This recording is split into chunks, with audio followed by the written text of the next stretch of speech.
even productive economy. The economy cannot be productive until you have food security. Because it is when people are filled and they are satisfied. That's when their creative and innovative spirit is engineered. An hungry man cannot think. An hungry man cannot think.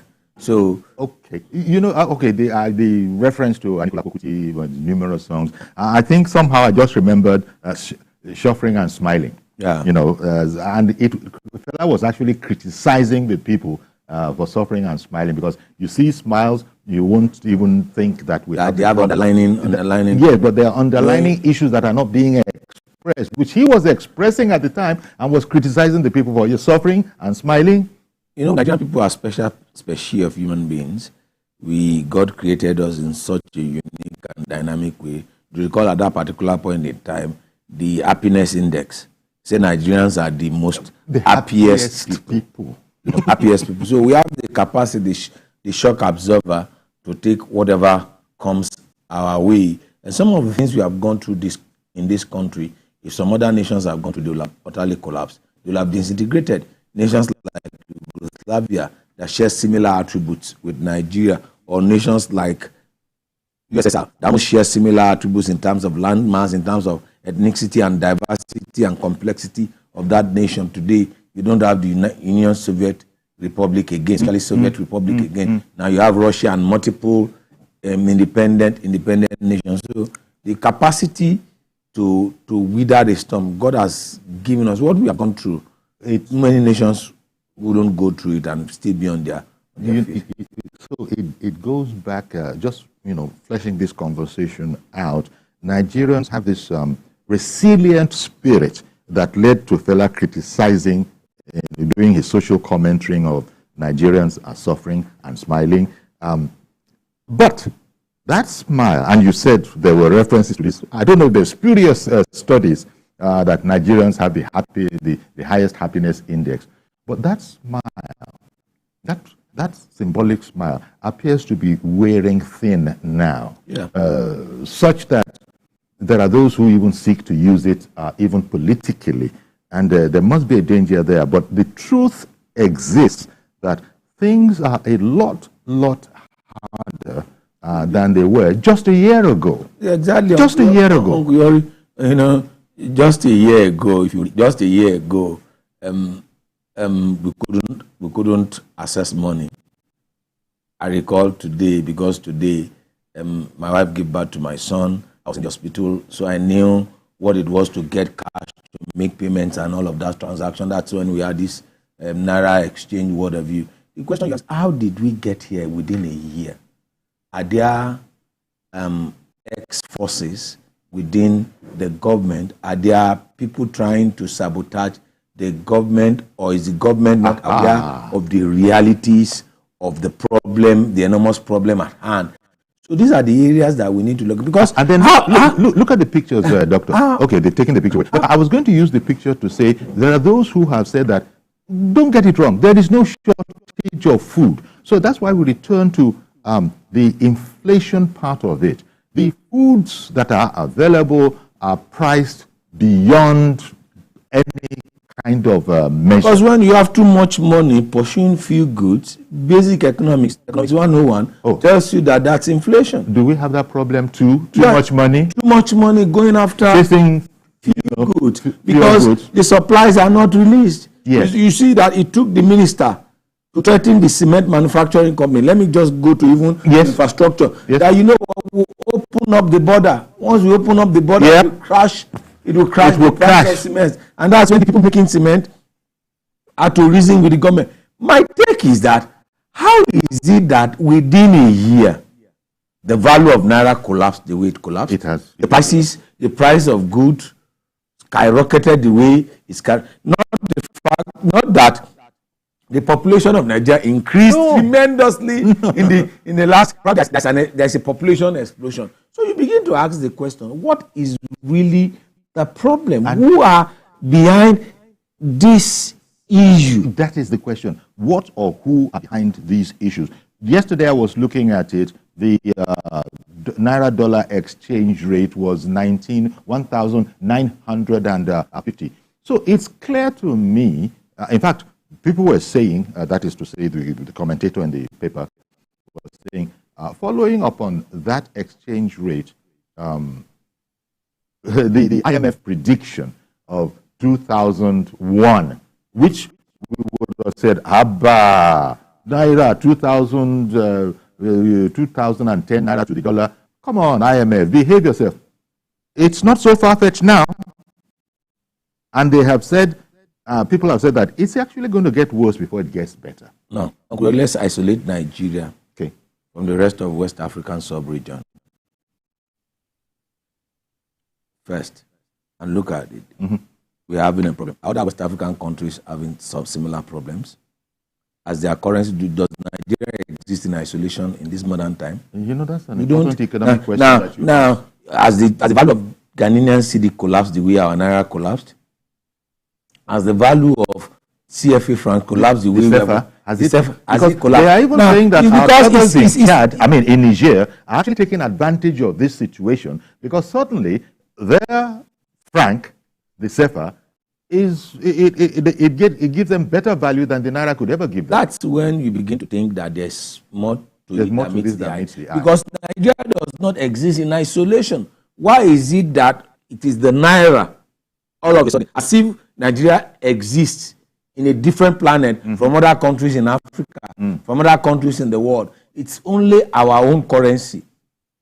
If you do a global index of the currency exchange, it's only our own currency, the last 1 year, that has witnessed a free fall. That's right. What's responsible? This is an internal problem. It does not require an external solution. There is something which the government has not gotten hold of. There are forces, that's my opinion, I might be wrong, it's just my opinion, that there are forces that are sabotaging the efforts of government. One, alternative. Second alternative, or those that the president has placed in the management of affairs have not gotten full grasp of the problem. Of the problem that they have been appointed. They tell us, even General Gowan was speaking the other day, but even the financial experts say that at the rate this administration is going, it is doing well. But unfortunately, it is excruciatingly painful. But it's like they're saying that there is going to be a change, but it'll take time. Hence, you hear begging for more time. And Nigerians are saying, well, most ordinary people are saying that you're telling me to squeeze to tighten my belt. More time, more time. It's like it's not a palatable piece of advice. But they say the authorities in the central bank are working at it and will get control of the situation. However, it will not be overnight. If you look at the pressure on Nigeria is a monopoly. That's right. That's right. One, most of our foreign exchange earning comes from crude oil. And that crude oil is also what we depend. The refined crude oil are imported through foreign exchange. So our economy is highly dependent on foreign exchange. That's the dollar. Now, that puts pressure on the demand for dollar on one hand. Too much Naira is running after the dollar. Definitely. The dollar will be rising. That's right. The value of the dollar will be rising compared to that of the Naira. Why Naira we engage? So we're throwing more Naira after a single dollar. Exactly, because one, we get our foreign exchange earning from crude oil. Yeah. The one we consume locally, we import using that same foreign exchange that we have earned to import some of the products that we require. That creates a problem. And the foreign reserve. Yeah. The foreign reserve, it has gone down, they say, about 6% from last year. And that's what the central bank can use to defend the Naira. And don't forget that the civil servant and public officials get their extra code in dollars for their travels. And they've engaged in a series of travels. Because the president said that they are going to cut the number of people that will travel. Yes. If I were to be the president, there's the entire template. You look at what has worked in order. What did President Milley do in Argentina? One, he cut the ministries by half, reduced the budget of each ministry by half, and for the first time in a decade, Argentina has a balanced budget. Look, if you want to travel as a government official, you get the exchange rate at the worth, at the official value, because it's an intergovernment. That's right. That's right. So if you look at the pressure government travel puts on our foreign exchange, I don't have the figure. Those in the financial sector we have. And right now, so there's a whole crowd that travels around with the president. There are things that we need to do. These are the things that government need to do that gives the people confidence. Government is based on perception. Perception is stronger than reality. And how do you manage perception? By shaping reality, projecting what you are doing for people to have an understanding. That takes me to another area. Those managing the information for this government are not doing enough. That's my view. Look, government has appointed people into offices to be the surrogates. Now, if you go into the public space, which voices are you hearing? Which voices are you hearing? Who is speaking on behalf of the government? Who is explaining the position of the government? Earlier today, I did a newspaper review, and I said, look, there was this statement by the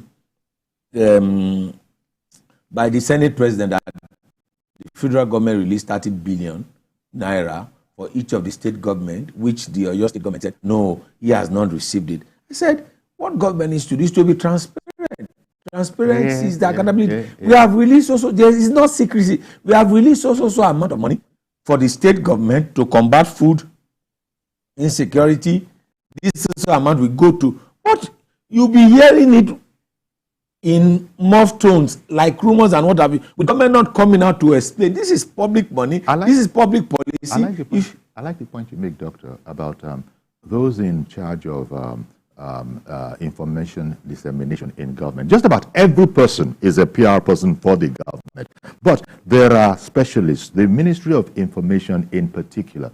I like the point you made that they might not be doing enough in telling Nigerians the score, so that Nigerians are following step by step everything that is going on. You know, perception, we've spoken about perception of governance and the way it is seen when you see a governor travel, just look at his retinue.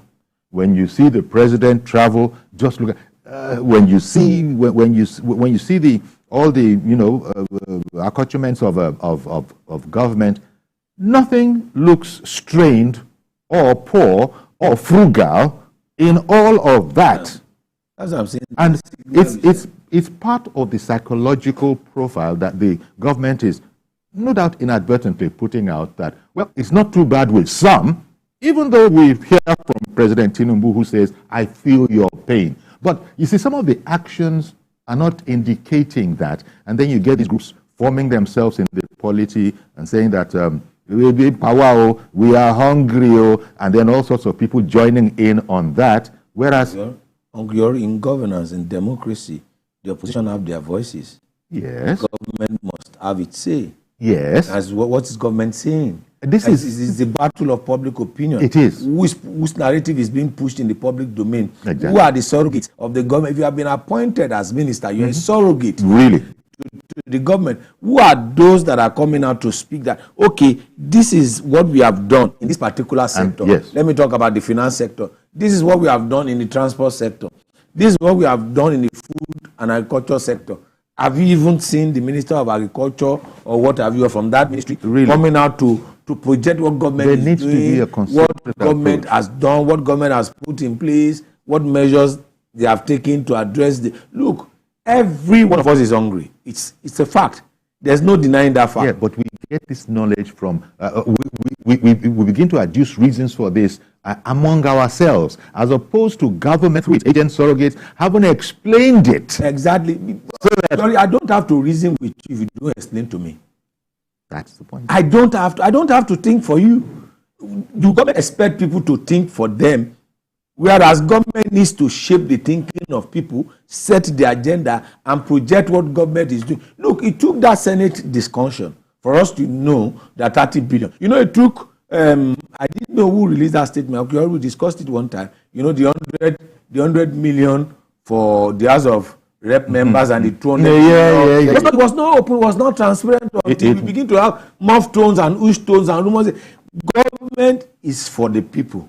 and by the people and with the people. That's the beauty of democracy. It's not shrouded in secrecy. Anything that is done in government is for the people. The public has the right to know. If you don't tell them, then you leave the space open for the opposition to play politics. And if I'm in the opposition, I won't pray for government to succeed. Even if government is succeeding, I'm saying government is not. They're not doing enough. That's the work of the opposition. And unfortunately, because they see that they have a clear field, there are some untruths that enter into the admittedly unprofessional information dissemination that is going on. You and I are contesting for something. Of course. If you and I contest, whatever, all is fair. In love and war. Yeah, in war, all is fair. Whatever tactics I can use to win the war, whatever tactics. That's why you were indicating that government needs to be ahead of the curve. Exactly. Tell us what you are doing. Let people know this is what government is doing. For me, I still can't wrap my head around it that within 1 year, Naira collapsed totally. Really? Within 1 year. Now, you see, I engage in some purchases. You go and somebody that is selling basic food will tell you the value of dollar. What has dollar got to do? No. What has dollar got to do with foodstuff? And then you go to the market to purchase items. You've gone to do your market survey, and then the person will wait for you to call and make a call and ask what's the exchange rate. Yes. And he will now use the exchange rate. Yes. So is it that what he has in store that he's selling to you, did he purchase that based on current prices? So this is where insecurity begins to come in, not necessarily from the enemies of state exclusively, but even law-abiding citizens who don't understand the issue.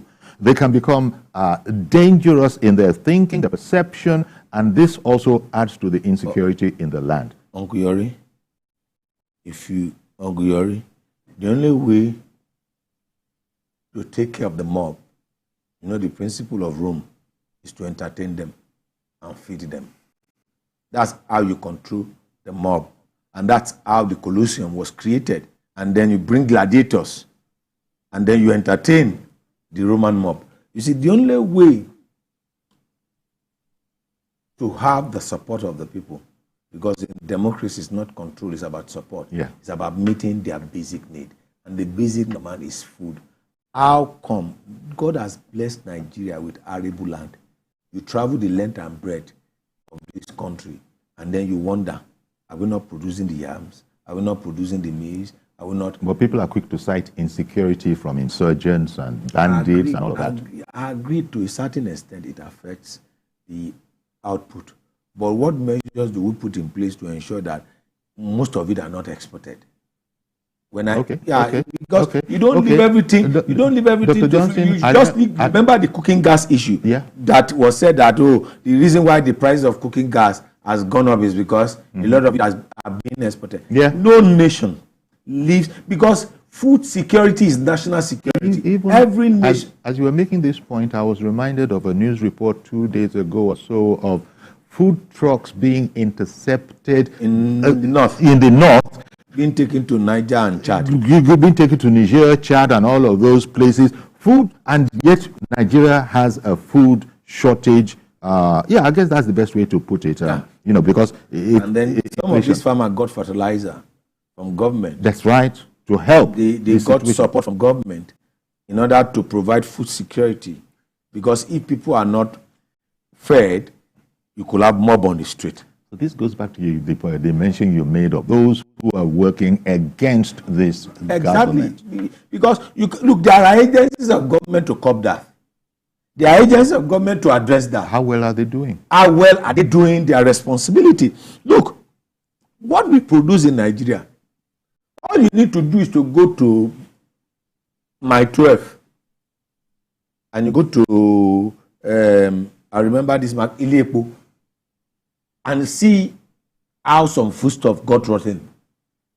Wastages. We have enough to feed ourselves, but everything has been subjected to the market force. There is no society that leaves everything, particularly food security, to the market forces alone. That's why you have government intervention. in this particular area. Look, every nation that has developed, the first thing they conquer is hunger.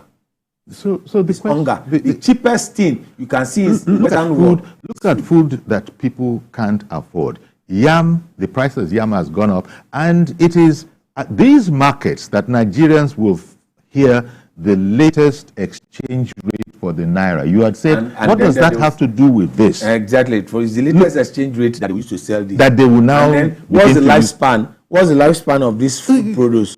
So, a lot of this will get rotten because we don't have good storage facility to preserve the food. And I think that moving forward, because we must not find ourselves in this situation. Government must look towards building silos, towards building storage facilities. Government must look forward to, but when they are harvest, government, yeah, there are. You said there's strategic reserve. Yes, of grains. Although I don't know if humans are consuming those grains. Isn't it for animals, feed, and agriculture? So strategic reserve of grains. Uncle Yori, I grew up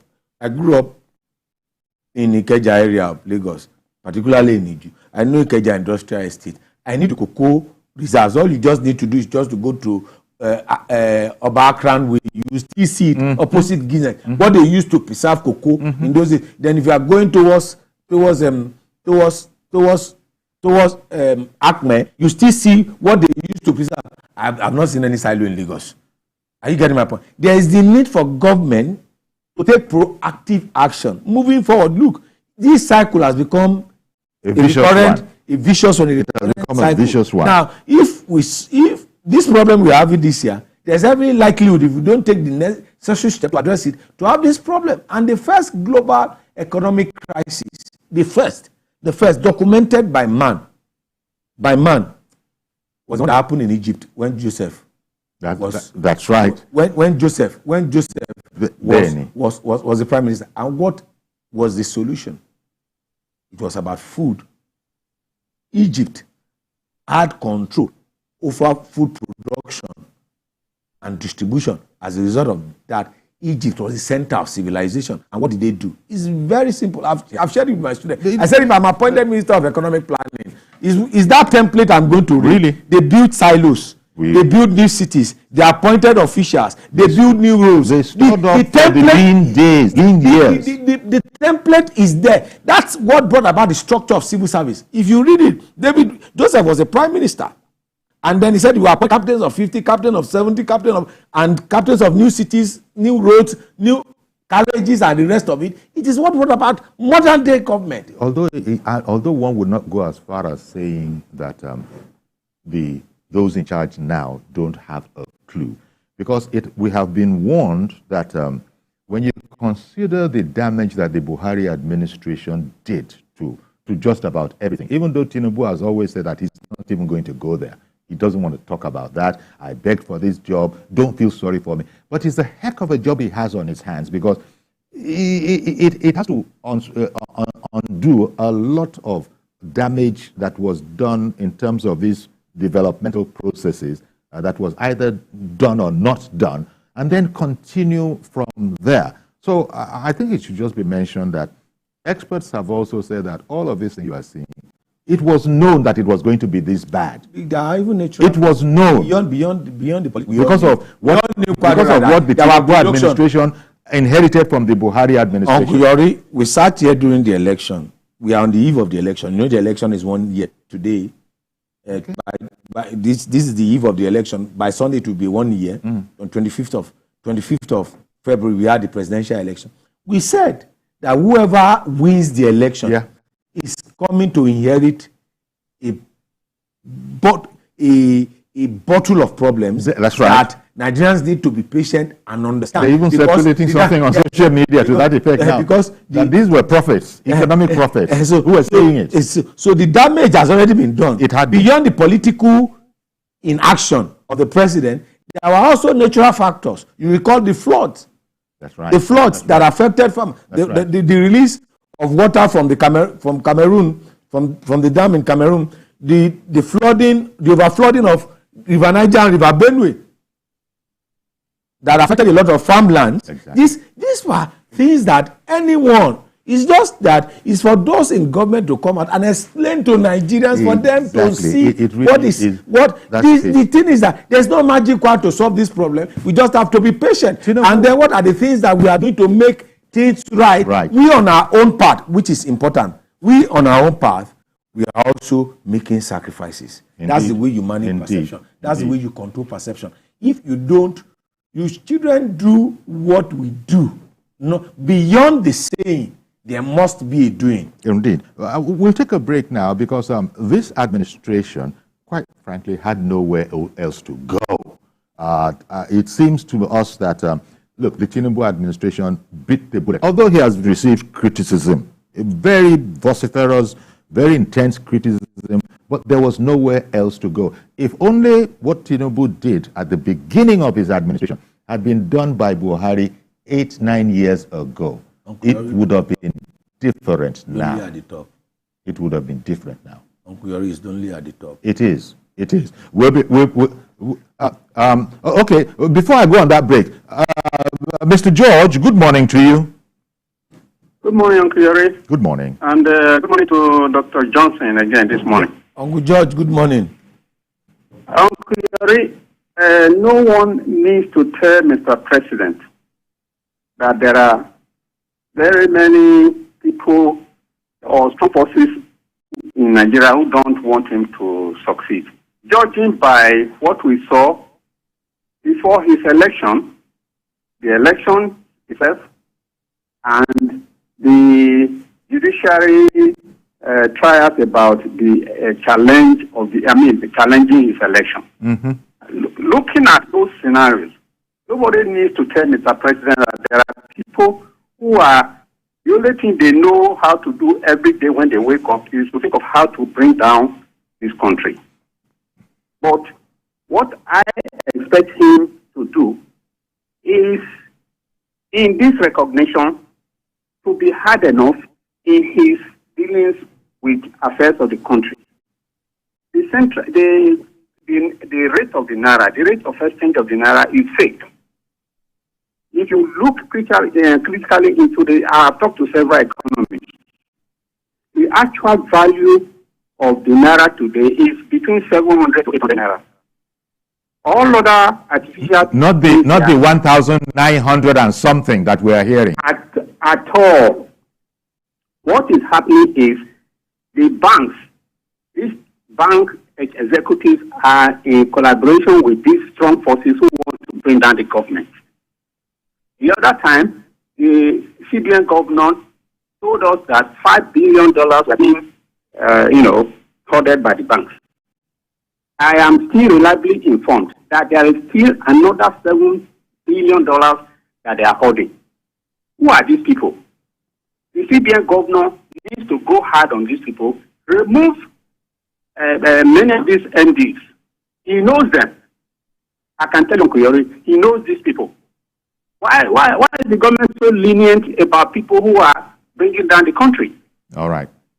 It is not necessary to be tampering at the detriment of the majority. So we need, the first thing the government needs to do is to make sure that people who do not want this country to grow, they take the law. And once that is done, others who would want to do similar things, we know that if you fail or if you are caught, it's no longer business as usual. Free. Thank you very much, Mr. George. I got to go on that break now, but I just wanted to include your call. Thank you very much for calling in. We'll be right back. Please stay with us.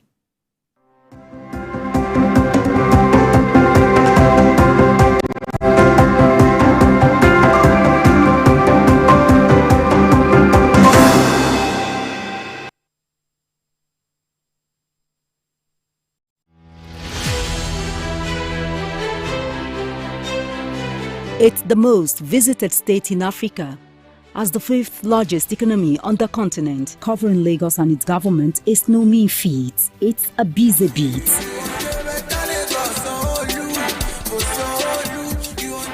We go beyond the cutting of tapes to traveling far into the deep. I want to thank the Lagos State government for the healthcare facility. To bring stories that cut across all spectrums.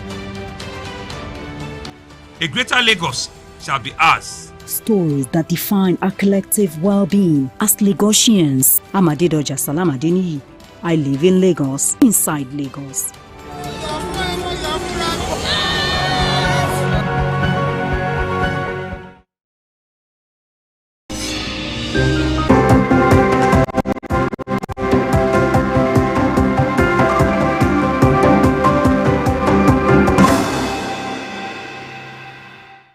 Welcome back, and my guest is Dr. Jide Johnson, Chief Lecturer at the Nigerian Institute of Journalism, and we're talking about insecurity and food inflation. Insecurity is well known, food is well known, but the fact that there is food inflation, hardly anybody can afford to buy our food. For the past half hour or so, Dr. Johnson has been, analyzing it, and it has very many different facets. Just before we went on break, George Ikeja called in, and his lamentation was that when are we going to begin to get to grips with the problem by what we have at our disposal, namely information, facts. He believes, and a lot of people do too, that the people who are working against government are known. Now, we've often heard that he who alleges must prove. So maybe that will make people be a bit more reticent. But there are other indications. Take when Saudi Arabia said to us, we have arrested, found Boko Haram people. We have tried them. We have done this. We have done that. Nigeria didn't pick up on it. So people are complaining that why is President Tinubu, he's the top honcho. Everything, every buck stops on his desk. Why is he not taking the buck by the bull by the horns and speaking out to these confidential informations that there are people behind this. It is known to government. Why is it difficult to name and shame some of these problems so that there can be a better understanding and a more effective dealing with it? Is it because of the power structure in this country? There are a lot of power centers. There are a lot. Thank you very much. Yeah. Let me include Mazi Okoroafo. Before you now go, Mazi, you will explain these power centers. Good morning, Mazi Okoroafo. Good morning, Sayoli. You see, when you talk about people that they know people that are doing all these things in terms of insecurity, let me tell you one thing. We have not gone to the causes. We are only chasing the symptoms. Now, when you say is it radicalism or radicalism? We know those boys who started all this. We know all those boys who are fighting different angles. Now, today, core members are still in Zamfara, enclave with those boys. You come to Kaduna, the same thing, some students, they are there. Nobody is talking about it. Is it the job of the president? Now, tell me, the traditional rulers in those areas, what are they doing? The governors of that place, what are they doing? The local government chairman of what are they doing? The councillor, what are they doing? Look, people know all these people, what they are doing and what they are doing. Now tell me, if you go to Zamfara today, as you are talking, there are all those areas that they have all these gold. People are mining all those up to the federal government say they have found all these expressions. But people are saying, but who are the people giving those people corporates? Are they not the security agencies? So what are we saying? People are aware of all this is, but people are, now you see not in Zamfara that one of the kingpins in his hotel room, 25 million of Nigerian currency were found in his wardrobe where he is. How did he manage to get those money from the bank that people brought? He kept it in the room. Now, who are the people taking care of that money for him in the hotel? Are you telling me that the young man is always to 240 in the room in the hotel? It's not. So these are the questions, Mazi. I beg your pardon. I beg your pardon, Mazi. Thank you very much, sir, for holding on. So these are the questions and that Nigerians are asking. They are actually almost rhetorical. But Dr. Johnson, to pick it up perhaps from where Mazi had left it, you seem to be in agreement with the idea that a lot of these things are actually known to government. So the next question that the ordinary man in the street will ask is that, why not to bring it out into the open? You said there are various power centers. Power structures, and considering the complexity and the dynamics of the Nigerian state, And in democracy, you'd require a lot of power centers for you to be elected as president. So it's deeper than that. And so that's where they talk about stepping on toes. Exactly. That's why talking about stepping on toes. And don't also forget that there are people that look in presidential system of government, the bureaucracy behind the presidency, unelected officials, the bureaucracy, those that have been in security agencies, intelligence agencies, those that have been in civil service, they are as powerful as the president. That's why the office of the president is called the presidency. In America, they call them the deep state. So what we see is deeper than what the ordinary eyes can see. So there are forces that, look, like Mazi said, are there no local government chairman in those local government? Are there no councillors in that local government? Are there no state governors in those states? Are there no House of Representative members in those areas? Are there no senators in those senatorial districts? Are there no emirs? Are there no others? And this is one of the things which I've always said, which is to an advantage of the North, and at the same time to also, what could be your advantage could be your weakness. In the North, those that are traditional rulers are also the religious leaders. So when you call the religious leaders, it is the emirs that will come. When you call traditional rulers, it is the emirs that come. So they occupy dual role in the scheme of things within the structure of the northern society structure. Compared to what we have in the south, the traditional rulers are different from the religious leaders. So if we want to get things done, particularly in that climate, we should hold. For example, if you are terrorists under your domain as a traditional ruler and as a spiritual head, then who are you ruling over? Where does your traditional authority or your spiritual authority, where does it come from? That's where government needs to engage. And then if you also look at some of the challenges this present administration has with respect to the protest, quote unquote, being generated, who are those that raised the issue first that people will still go on the street, and people said that for 8 years you kept quiet. With less than 1 year you have. We had Senator Shehu Sani on the program. I think it was last week or something. He said as much, speaking directly to his fellow Northerners. You guys kept quiet for 8 years of the Buhari regime administration. Within 8 months, and then within 8 months of the Tinubu administration, all of you, and just looking at Senator Shehu Sani, who is no Yoruba man, he's no Igbo man, he's no Shekiri man, he's a Northerner, and he was saying this. He was speaking the truth, and I think Abubakar from Kaduna, I believe it was, phoned in to say, I'm supporting Shehu Sani 110%. So invariably, the president can't be everywhere.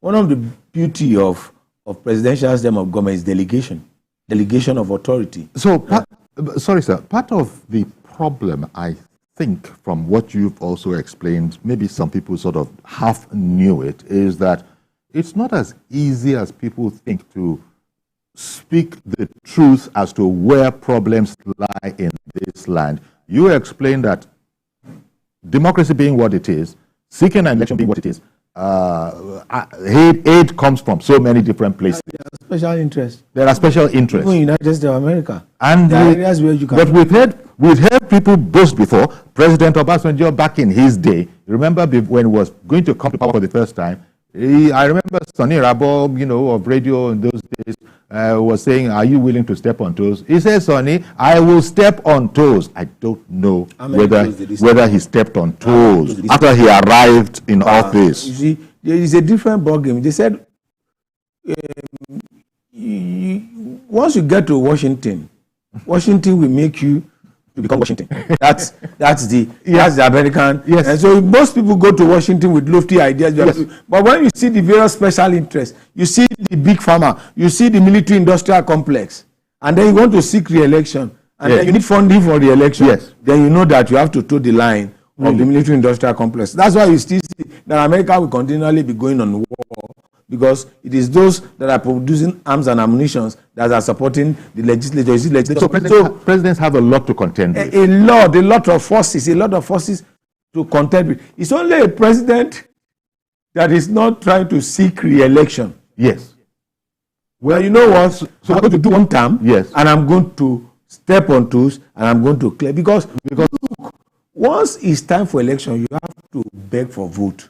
Let me use it in our local parliament. And if you are being too radical and you're telling the truth all over the place, carry on. When the time for election comes, you know you're going to do your rant. No matter how again. presidential you are, you put your hand behind your back for some people. No matter how presidential you are. And we're not just talking about Nigeria. It is the way of democracy. That's democracy. That's the weakness of representative democracy. So it's all going to be about negotiations and negotiating skills. The art of your negotiating skills. What are the things that you can get, and what are the things that political negotiation? How is it round up to? Is the population round up to that of Lagos? Again, people say that. Look, there's a current example which I want people to go, whereby the president was able to reduce crime by 96%. It's in El Salvador. But what's the population of El Salvador? The current president, I can't recall his name, he won the election with about 97% of the vote. I can't recall his name now. But those are mono-ethnic society. Yeah. In a multi-ethnic society like Nigeria with diverse culture. That's right. I'm a Yoruba man. Even within the Yoruba nation, how many ethnic nationalities do we have? So now to talk of the example you're giving now, effectively in comparison to those other places that are mono-ethnic, it's like a number of countries that have to coexist. Exactly. So and that's going to take political negotiation. Political negotiation on the part of the government with those power centers across level, and also public communication on the part of the government to win the support of the people. The art of not stepping on toes. Yeah. Because people are saying, step on those toes. Go ahead. Nah, there's a price. And this is part of the problem. The purists might not explain it so crudely, might not like to explain so crudely, but that at the end of the day is where it's at. You cannot speak the truth in our society, unfortunately. And again, that is not a statement that will be made as briefly as that. But you say some things, there are consequences. And this is the very nature of the situation that we face here. So people are saying, why don't they name these people and shame them? We know there are people working against us. We know that a truckload of food was intercepted, taking food out of Nigeria. You've not made an example of those situations. I think that one critical area that the government needs to look at is the banking reforms. You recall that every administration, Obasanjo did capitalization of the bank in 2002, 2004. Yeah. When Soludo was president, was the central bank governor, 2 billion. I still have a tape which I asked my student to go and do a vox populi on their opinion with respect to that capitalization. I still have the cassette. It's a cassette. It's still in my office that I gave the broadcast student to go and do a vox populi and to ask people about their opinion about the capitalization. And I think the Emir Sanusi did 20 billion capitalization. I think that we need banking reforms. When you see the financial institutions, the money they make, George raised it with respect to what developed, the money that the financial institution make, what they declare at the end of the day as profit. There's no other sector.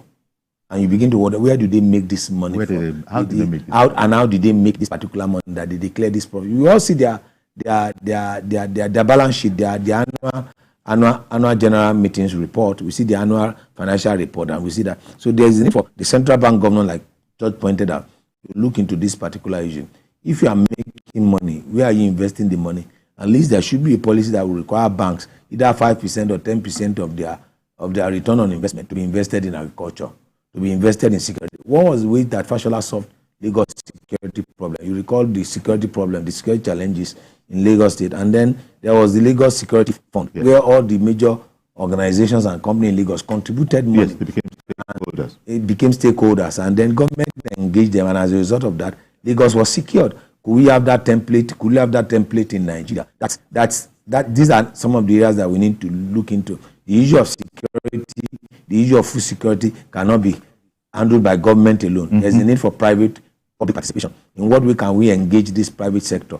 Government will provide, once we have a safe environment, that's when your business can thrive. That's when you can make money. And for us to provide that safe environment, you also need to contribute your own quota beyond the taxes you have. All of this perhaps to help at least a bit the understanding out there. And you had said that government needs to also be much more forthcoming with communication as to what exactly is going on, so that people are not surprised about matters, so that people don't begin to hear about policy, drifts or directions in the marketplace, where it's going to be inaccurate anyhow. So, but because people have George Mazi Okorafor, many people have, adduced that it is known that there are forces working against the success of this administration. But then one of the greatest tools must surely be information. Put information out there, put the truth out there, be transparent.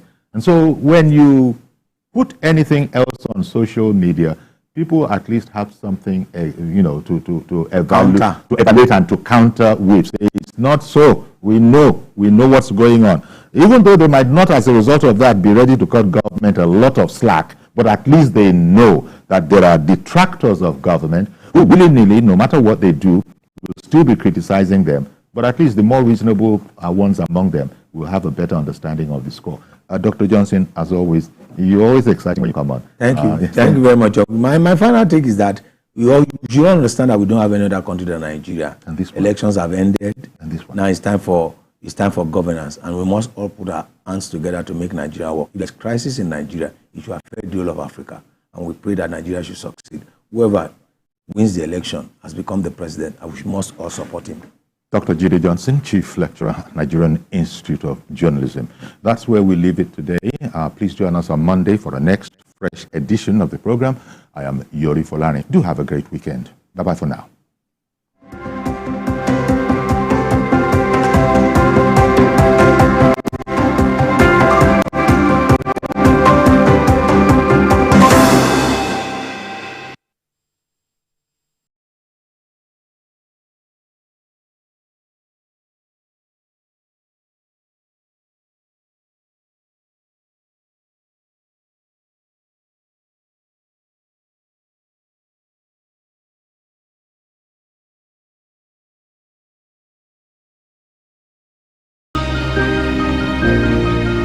Sometimes it's the story that calls.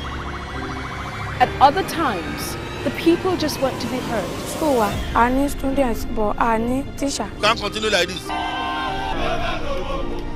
Their voices re-echoing through time itself. We haven't done anything. If the tide is high, everybody run for safety. Their tears leave a sweet sour taste for all. Their demands, a familiar call beckoning for change. In our world, no one expects a disaster to happen. But when it does, we'll be there to x-ray all sides, from the east to the west, north and south. Community Forum will examine the oddities and challenges to economic development, as well as issues yearning for government intervention. Watch fresh episodes of Community Forum on Sundays by 9:30 p.m. only on TVC News.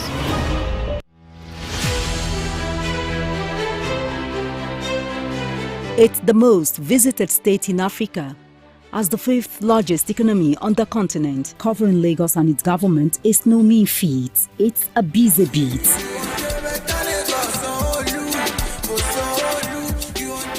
We go beyond the cutting of tapes to traveling far into the deep.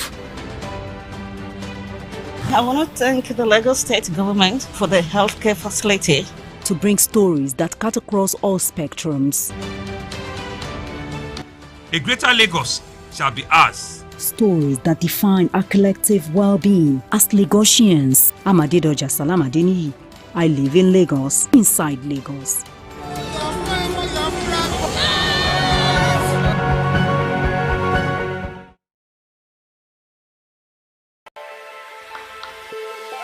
Every weekday on Business Nigeria, we uncover the secrets of the financial world, breaking down intricate economic and financial matters. We analyze the stock market, shares, bonds, and the thrilling world of cryptocurrencies. We unveil and analyze complex policies of the CBN and other government parastatals as they affect your everyday life, keeping you a step ahead every time.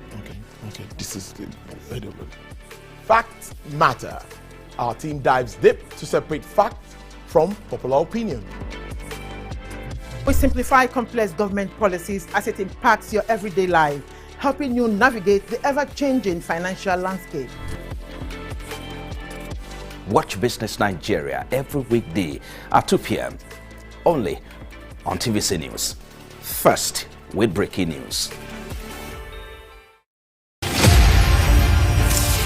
Akiwande Oluwole Soyinka was born on 13th July 1934 in Abeokuta, Nigeria, to parents Samuel and Grace Soyinka. His education began with the Christian lessons of his parents as well as the more traditional Yoruba spiritual customs taught to him by his grandfather.